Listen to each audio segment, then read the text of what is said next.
Hey, Mount Vernon family. I was just remembering that we had Dean Owl not long ago, and what an awesome weekend that was. Hope some of y'all have had time to dive in to the devotional follow-up books that we gave y'all. Also, I was just praying and super thankful that we had it that weekend. Shout out to Clayton for planning it for that weekend and the student ministry committee, because a couple weeks later, and we might have had to miss it. So just really praying and thankful for that time we had together. Miss y'all a lot. But anyway, as we move to today, we're going to be in James 2, 14 through 26. So if you haven't read it yet, go right now and read through it and think about it, and then come back and talk to me about it. So hit pause now. Cool, you're back. Anyhow, the verse begins like this. What good is it, my brothers and sisters, if someone claims to have faith but no deeds? Can such faith save them? Suppose a brother or sister is without clothes and daily food. If one of you says to them, go in peace, keep warm and well fed, but does nothing about it, their physical needs, what good is it? In the same way, faith by itself, if not acquainted by action, is dead. We've been talking a lot recently about being doers of the word and not just hearers. And James kind of amps it up at this point, saying, I don't know if it's faith. Faith without action is, he's calling it dead. So I went to a hyper academic seminary, not maybe a spirit-filled one. And there were some wonderful people who knew a lot about the Bible. But sometimes I was like, man, where's your faith? Like, they had this deep academic knowledge of things, but then they weren't really great at showing mercy and love and grace. Those pieces that are super ingrained in following Jesus. And just, the more I've reflected on it, the more I've realized that we can do this Bible study, we can do this prayer group, we can come to worship, and we can know so much about God and the Bible.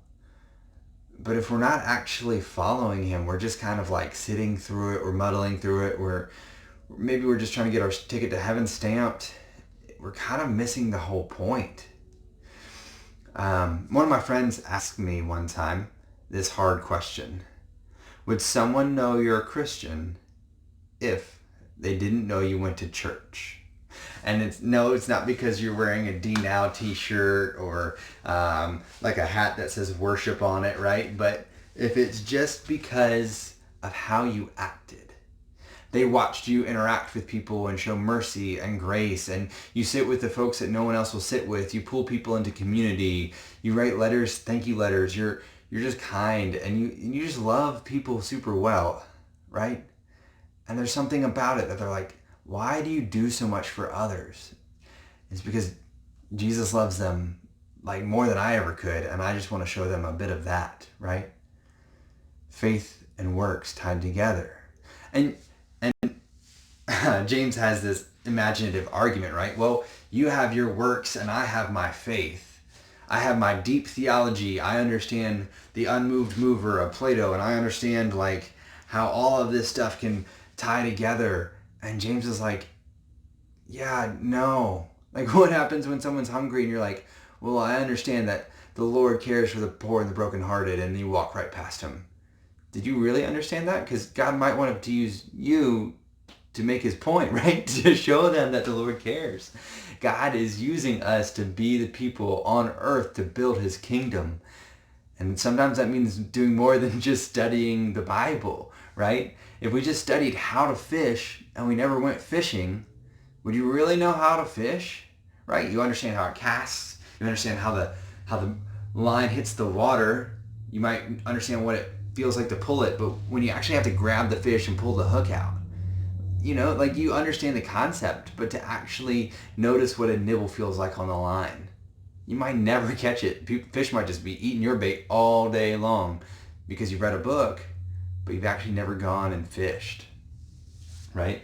And so moving from that point to the next one, James is pretty harsh in saying, like, even demons know who God is. They do shudder at his name because he's all powerful, but they do know who he is. So if you know who he is, but you don't follow him. Like, so you know God. Awesome. Demons do too. The real question gets to, how close are you following him?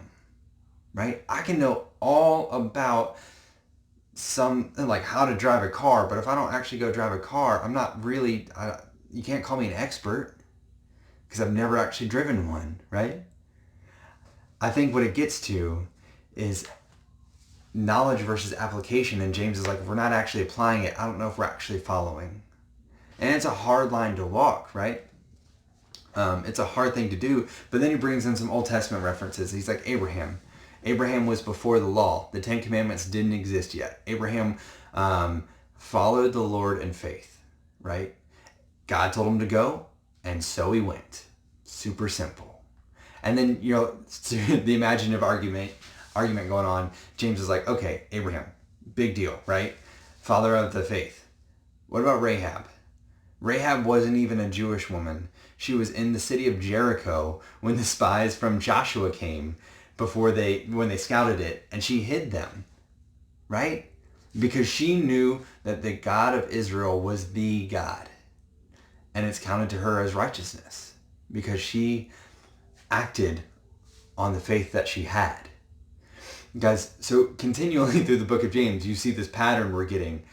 Don't just hear what I'm saying, go and do something, right?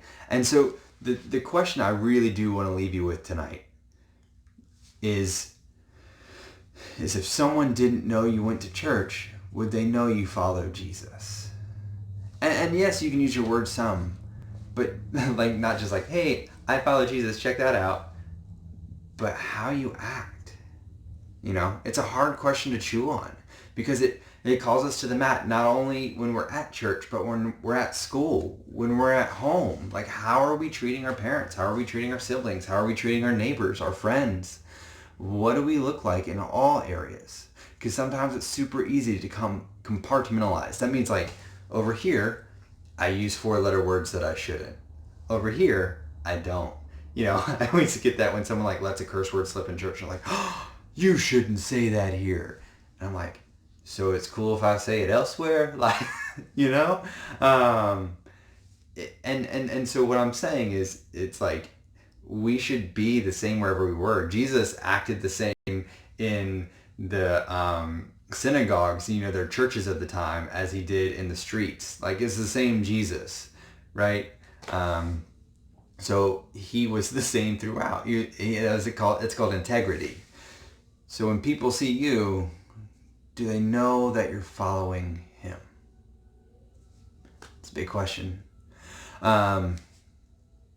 Please chat in the comments below on Instagram, Facebook, or YouTube. Please feel free to share this video. I hope you're hopping on as a family, as an individual. Just get it out there to dive into the book of James together. I miss y'all greatly. Love seeing you through Zoom. We'll connect soon. Grace and peace, Mount Vernon family.